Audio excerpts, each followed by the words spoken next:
Hello soldiers, welcome to you my YouTube channel Nutan academy. तो हम लोग का बेहतरीन चैप्टर पढ़ रहे हैं हम लोग सिंपल हार्मोनिक मोशन, जिसमें से हम लोग सेकेंड लास्ट टॉपिक जो हम लोग पढ़ने वाला आज हम लोग हैं that is our simple pendulum. आज हम लोग पढ़ेंगे simple pendulum, most important topic जो इस बार इंडिया का एग्जाम हुआ तो उसमें भी आप देखे होंगे सिंपल पेंडुलम से क्वेश्चन था कि जब लेंथ को डबल कर दिया जाए तो मास पे उसका हाफ किया जाए तो क्या क्या उसके टाइम पीरियड पर क्या क्या इफेक्ट होगा, तो वो सब आज हम लोग जानेंगे। आई होप आप लोग सब बढ़िया होंगे।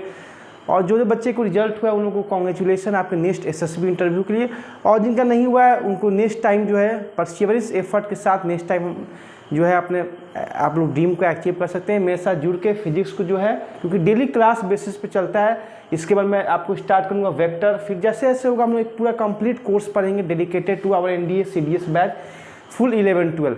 तो आज हम लोग शुरू करते हैं, ठीक है। शेयर कर दीजिएगा पूरा ग्रुप में। सिंपल पेंडुलम आज हम लोग पढ़ने जा रहे हैं, मोस्ट इंपॉर्टेंट टॉपिक, ठीक है। और चैनल को अच्छा लगे तो सब्सक्राइब कर दीजिएगा। तो सिंपल पेंडुलम, ठीक है। तो मैंने जब आपको एसएचएम जब मैंने पढ़ाया था तो मैंने बताया था कि एसएचएम में आपको एग्जाम्पल दिया था आपको सिंपल पेंडुलम का। किसका एग्जाम्पल दिया था? सिंपल पेंडुलम का। तो मैंने बताया था कि सिंपल पेंडुलम क्या करता है? एग्जीक्यूट करता है आपको एसएचएम। क्यों? क्योंकि ये रिपीट करता है it's motion after regular interval of time, और क्या करता है एक आपको टू एंड फ्रो करता है, इसमें ऑक्सिलेटरी भी है और पीरियोडिक मोशन भी है। आज उसी के हम लोग स्टडी करेंगे सिंपल पेंडुलम। क्या है हमारे पास? एक बॉब है जिसका मास m है, उसको हम लोग एक स्ट्रिंग से बांध दिए हैं जिसका लेंथ l है। मैंने क्या बोला? एक बॉब है जिसका मास m है, जिसको लेंथ l, ये स्ट्रिंग है, धागा से उसको बांध दिए हैं, और उसी को हमें एसएचएम करवाना है, that is to and fro करेगा। जब यहाँ से ये इसका मीन पोजीशन है, जब मीन पोजीशन से स्ट्रिंग पोजीशन पे जाएगा तो वो उसमें क्या होगा? कुछ डिस्प्लेसमेंट करेगा। मैंने बताया था एक्स डिस्प्लेसमेंट करेगा, तो कुछ एंगल भी क्रिएट करेगा, that is our angular displacement theta.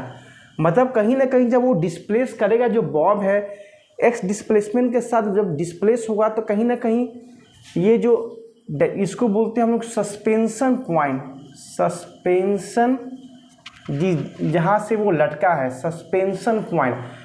तो सस्पेंशन पॉइंट से अगर यहाँ के डिस्टेंस देखा जाए तो कहीं ना कहीं कुछ एंगल क्रिएट करेगा सस्पेंशन पॉइंट से, और जहाँ तक वो पहुँचा है डिस्प्लेस हुआ है, दैट इज थीटा। थीटा क्या हमारा एंगुलर डिस्प्लेसमेंट है, इसको या फेजर एंगल बोल दीजिए। अब क्वेश्चन आती है, बेहतरीन क्वेश्चन एक आती है, क्या हम इसे एंगुलर एसएचएम नहीं कर सकते हैं? क्योंकि जब ये एंगल क्रिएट कर रहा है सस्पेंशन पॉइंट से और जहाँ तक वो डिस्प्लेस हुआ है, तो मैं बोलूँगा बिल्कुल नहीं, ये एंगुलर एसएचएम नहीं हो सकता है। क्योंकि मेन पोजीशन से जो ये डिस्प्लेस हो रहा है, मैं यहाँ पर फिगर में काफ़ी दिखा दिया हूँ, बट जो डिस्प्लेस हुआ है काफ़ी जो है छोटा सा, इसमें स्मॉल डिस्प्लेसमेंट हुआ है।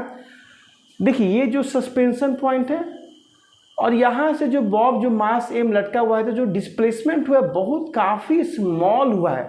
कि क्या डिस्प्लेसमेंट हुआ? बहुत स्मॉल डिस्प्लेसमेंट हुआ। क्योंकि अगर ज़्यादा डिस्प्लेसमेंट हो गया, बाय द वे अगर आपको ये ज़्यादा डिस्प्लेसमेंट हो गया तो कहीं ना कहीं ये जो डिस्प्लेसमेंट है एक तरह का कर्व लाइन शो करेगा। कर्व लाइन शो किया, इसका मतलब क्या हुआ कि अगर हम लोग इसको कंप्लीट कर दें तो ये क्या करेगा? एक सर्कुलर मोशन का जो है कर्व पार्ट होगा। सर्कुलर मोशन क्या होगा? ये कर्व पार्ट होगा, और जिसको हम लोग एसएचएम नहीं कह सकते हैं। ये तो ना एसएचएम हुआ, ना कि ये एंगुलर एसएचएम हुआ, कोई भी नहीं हुआ। तो इसीलिए हम लोग इसको डिस्प्लेसमेंट को काफ़ी स्मॉल रखते हैं। फिगर में आपको बड़ा लग रहा पड़ा, जब आप लोग पिक्चर में देखिएगा प्रोजेक्टर में तो बहुत स्मॉल डिस्प्लेसमेंट, एक्स जो डिस्प्लेसमेंट होता है काफ़ी स्मॉल। इसलिए जो ये लाइन आपको होता है उसको हम लोग मानते हैं बहुत स्ट्रेट लाइन होता है, ना कि कर्व लाइन। कौन सा लाइन होता है? स्ट्रेट लाइन, क्योंकि डिस्प्लेसमेंट जो होता है काफ़ी स्मॉल होता है, ठीक है। इसीलिए हम लोग इसको लीनियर एसएचएम कहेंगे। क्यों? बिकॉज डिस्प्लेसमेंट जो होता है काफ़ी स्मॉल होता है अपने मीन पोजीशन से। अगर डिस्प्लेसमेंट ज़्यादा हो गया तो वो जो डिस्प्लेसमेंट हुआ उसको बोलेंगे कर्व करेगा। और कर्व क्या होगा? कर्व लाइन ये कहीं ना कहीं एक सर्कल का पार्ट हो जाएगा अगर इसको हम लोग ज्वाइन कर देंगे तो। और सर्कल क्या होगा? ये एसएचएम करेगा नहीं, क्योंकि सर्कुलर में ऑक्सीलेटरी मोशन पॉसिबल नहीं है टू एंड फ्रो, तो इसको हम लोग क्या बोलेंगे, इसीलिए हम लोग इसको क्या स्टडी करते हैं, simple pendulum is our linear SHM है। कैसा एसएचएम? लीनियर एसएचएम है। अब भाई इसके कुछ हम लोग कुछ और इसके कॉम्परेटिव स्टडी कुछ और पढ़ा जाए तो देखिए हम लोग जानते हैं कि जब पार्टिकल जो है यहाँ से डिस्प्लेस होता है एक्स डिस्प्लेसमेंट, तो इस पर कंटिन्यूअस रीस्टोरिंग फोर्स लगता है, यस या नो? शुरू से हम लोग जानते हैं रीस्टोरिंग फोर्स लगता है, that is equal to minus k x. जिस साइड में आपका डिस्प्लेसमेंट हुआ है उसके अपोजिट साइड में रीस्टोरिंग फोर्स लगता है, ये आपको मालूम है, ठीक है। आज हम लोग बेसिकली पढ़ेंगे क्या टाइम पीरियड लगेगा जब बॉब जो है इस पॉइंट ऑफ सस्पेंशन से इस पॉइंट पे आया है, तो उसमें उसका कितना टाइम पीरियड लगा है और कौन कौन से फैक्टर पे वो डिपेंड करता है, ये सब ये हम लोग जानेंगे इस टॉपिक से, ठीक है। तो मान के चलिए ये बॉब यहाँ से यहाँ डिस्प्लेसमेंट हुआ है, काफ़ी स्मॉल डिस्प्लेसमेंट हुआ है, मैं बार बार इस पॉइंट पर ध्यान दे रहा हूँ, डिस्प्लेसमेंट काफ़ी स्मॉल हुआ है, इस वजह से हम लोग इस लाइन को ट्रीट कर रहे हैं स्ट्रेट लाइन। क्या ट्रीट कर रहे हैं? स्ट्रेट लाइन की तरह हम इसे इमेजिन कर रहे हैं, ठीक है, मान रहे हैं। अगर हम लोग इस बॉब का FBD बनाएं, हम लोग पढ़ेंगे न्यूटन्स लॉ ऑफ मोशन में फ्री बॉडी डायग्राम। अगर इस बॉडी इस सिस्टम का इस बॉब का अगर हम लोग फ्री डायग्राम बनाए इस पॉइंट पे, क्योंकि इस पॉइंट पे बनाइए या इस पॉइंट पे बनाइए तो सेम FBD बनेगा। अगर इस पॉइंट पे हम मान के चलिए बॉब अब हमारा यहाँ पे आ गया किसी टाइम पे, ठीक है, तो इस पे एक तो लग रहा है आपका mg लग रहा है। इस बॉब का जितना मास है इस बॉब का जितना मास है तो अर्थ के द्वारा जो क्या लग रहा है, इस पे एक फोर्स लग रहा है, दैट इज इक्वल टू इस weight, that is equal to mg, ये तो आप लोग जानते हैं, ठीक है। सेकेंड, इस पे टेंशन लग रहा है, सपोर्टिंग फोर्स खिंचाव लग रहा है, टेंशन T लग रहा है, ठीक है। अगर ये एंगल थीटा है तो ये भी एंगल जो हो गया आपका क्या हो जाएगा, ये भी एंगल आपका क्या हो जाएगा, थीटा हो जाएगा। ये भी आपका क्या एंगल हो जाएगा, ये थीटा है तो ये भी थीटा है। फिर mg का हम लोग क्या करेंगे, कंपोनेंट बनाएंगे, तो ये आपका हो गया जिस साइड वो थीटा बनाता है उसको बोलते हैं mg cos थीटा, और उसके परपेंडिकुलर साइड बनाते उसको बोलते हैं mg sin थीटा। ये वेक्टर का पार्ट है, रिजोल्यूशन ऑफ वेक्टर, जो हम लोग बेसिकली इसके बाद ही स्टार्ट करेंगे तो आपको और समझ में आएगा। तो mg के दो पार्ट हो गए, mg cos थीटा और mg sin थीटा। ऊपर की तरफ लग रहा है T, नीचे की तरफ लग रहा है mg, क्योंकि mg क्या है, जितना इस बॉब का जो वेट है उसके और जो अर्थ के द्वारा जो इस पर लग रहा है एक force, that is equal to its W which is equal to mg। क्या है, वेट भी क्या एक फोर्स है जो जो फोर्स ऑफ ग्रेविटी के द्वारा लगता है किसी ऑब्जेक्ट पर जो कि उसको अट्रैक्ट करता है अपने और, ठीक है, mg। फिर अगर हम लोग इसका स्टडी करें तो एक आप लोग अब हम लोग इस mg को रिमूव कर सकते हैं क्योंकि हम लोग इसका कंपोनेंट बना दिए हैं। तो T equal to mg cos theta, ये दोनों एक दूसरे को बैलेंस कर रहा है, क्योंकि ये बॉब जो है ना ऊपर जा रहा है ना नीचे जा रहा है, अपने आप को इक्विलिब्रियम स्टेट में रख रहा है। दैट मीन्स T जो है mg cos थीटा के इक्वल है, ये दोनों अपने आप को कैंसिल कर दिया, इससे कोई मतलब नहीं। ये हमारा फोर्स इन्फ्लुएंस करेगा टाइम पीरियड में कहीं ना कहीं इस बॉब पे, ठीक है। mg sin थीटा यही एक जो फोर्स है, यही क्या कर रहा है, बॉब को जो है जो डिस्प्लेस हुआ है मीन पोजीशन से किसी पॉइंट पर, उसको क्या कर रहा है, मीन पोजीशन पे ला रहा है। कौन ला रहा है, यही force, that is our mg sin theta. तो mg sin theta must be equal to minus k x. mg sin theta जो है वो मस्ट बी जो है इक्वल होगा माइनस के एक्स का।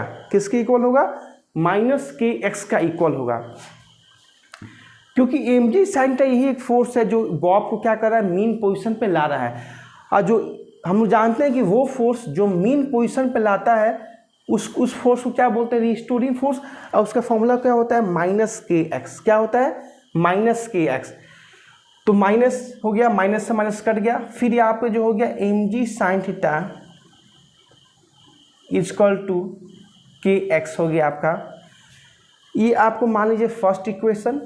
फिर हम लोग जानते हैं, मैंने बताया था जब एसएचएम पढ़ा था तो ओमेगा इक्वल टू होता है अंडर रूट के बाई एम और ओमेगा स्क्वायर इक्वल टू होता है के बाई एम, ठीक है। ये हम लोग पढ़े थे जब हम लोग फर्स्ट या सेकंड पार्ट डिस्कस कर रहे थे। आप लोग आई बटन पे आप लोग देख सकते हैं ये जो कैसे आया था, एक्सलेशन का फॉर्मूला जो मैंने बताया था।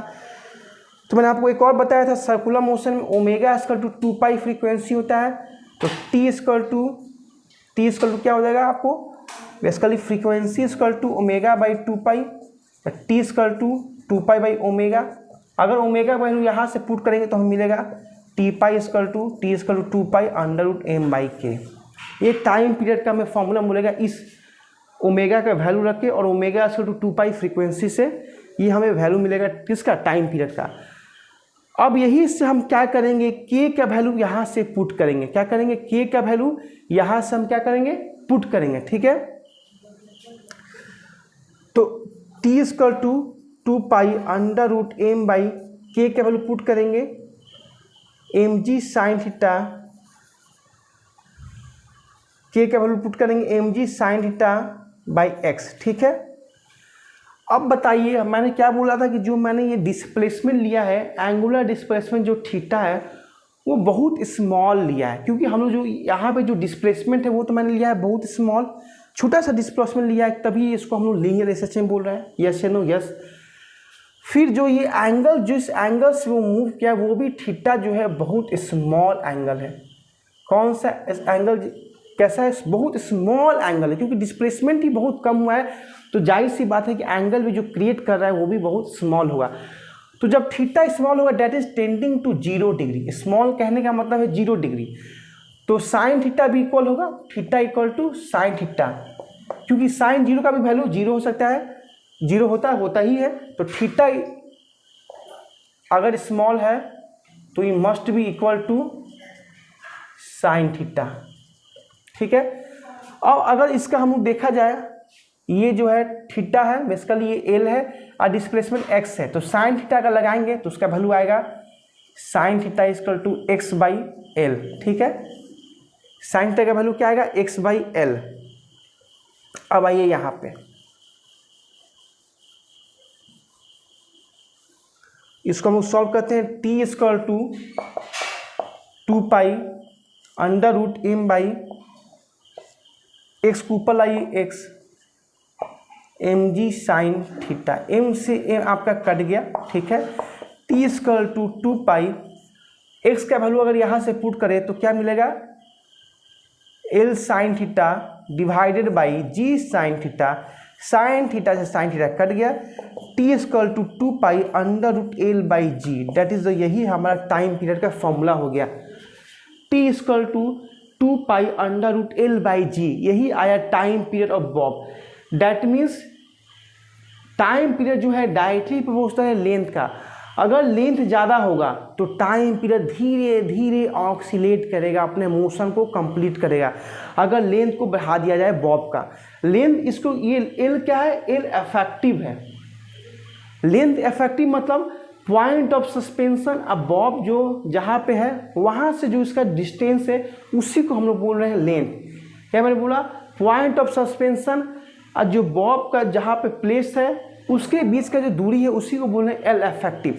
तो जितना ही ज़्यादा एल इफेक्टिव होगा उतना ही ज़्यादा टाइम होगा। क्वेश्चन क्या आया था आपके एनडीए में कि अगर एल इफेक्टिव को हाफ कर दिया जाए तो टाइम पीरियड क्या हो जाएगा, टी बाई अंडर रूट 2, क्योंकि जो एल इफेक्टिव है अंडर रूट में, स्क्वायर रूट में है, और ये क्या है, जी पे भी डिपेंड कर रहा है। कैसे, देखिए अगर जी बढ़ेगा तो टाइम पीरियड घटेगा। कैसे, क्योंकि देखिए ये यहाँ से मीन पोजीशन पे लाने के लिए कौन सा रिस्पॉन्सिबल है, एम जी साइन थीटा। तो जितना ही ज़्यादा जी होगा, जितना ही ज़्यादा जी का इफेक्ट होगा उतना ही टाइम पीरियड कम होगा। एम जी साइन थीटा कहने का मतलब क्या, ये हमारा रिस्टोरिंग फोर्स है। तो रिस्टोरिंग फोर्स जितना ही ज़्यादा होगा उतना ही ज़्यादा क्या होगा, टाइम पीरियड कम होगा। मतलब जो बॉब है ईजिली वे में कम टाइम में ही अपना ऑक्सीलेशन को कंप्लीट कर लेगा। तो ये सब फैक्टर थे।